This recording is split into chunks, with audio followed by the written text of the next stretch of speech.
I'm asking you all to just turn your attentions to the screen.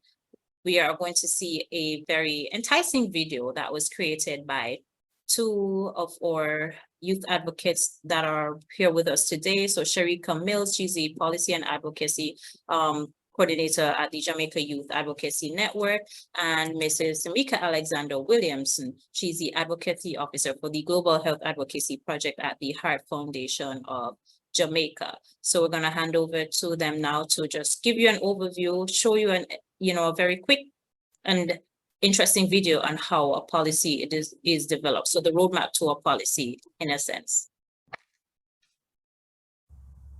The policy development process outlines the steps that a policy has to go through from ideation of the policy to final approval and implementation. There are 5 main steps, but it should be noted that there can be many delays along the way, and some steps may have to be repeated depending on the outcomes of each phase of the process. The Cabinet Office is the principal driver of government policy, and so at every stage the document goes through the Cabinet before it can proceed to another step. The Cabinet is made up of all government ministers. The first step is to create a concept paper for the policy. This paper is developed by the ministry department or agency that will be leading the policy. In the case of the school nutrition policy in Jamaica, this concept paper was created by the Ministry of Education and Youth with technical input from the Ministry of Health.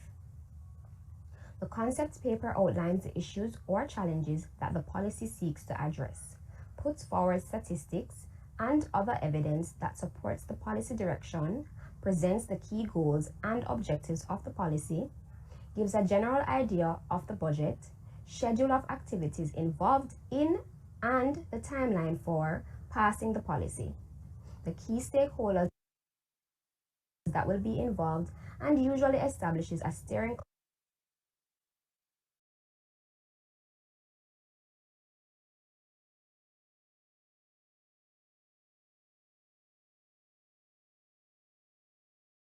After the concept paper is created, the next step is to create a draft policy that builds on the concept note, but now includes what exactly the policy will do and change, and how it proposes to achieve its aims, the roles and responsibilities of the different stakeholders, the legislative framework within which the policy will operate, a monitoring and implementation framework, and a more detailed budget. This draft policy is then submitted to the Cabinet Office for approval. Once the draft policy is approved, it's called a green paper. And we move on to step 3, where the consultations with the public and key stakeholders happen. This consultation process involves having discussions with stakeholders like you and accepting submissions or feedback on the green paper. Interest groups usually use this time to also lobby for changes and amendments to be made to the policy. This step is one that can have many delays involved, such as possible industry interference. But ultimately, we'll move on to the 4th step, where the comments are reviewed, some or all of them are approved, and amendments are made to the green paper.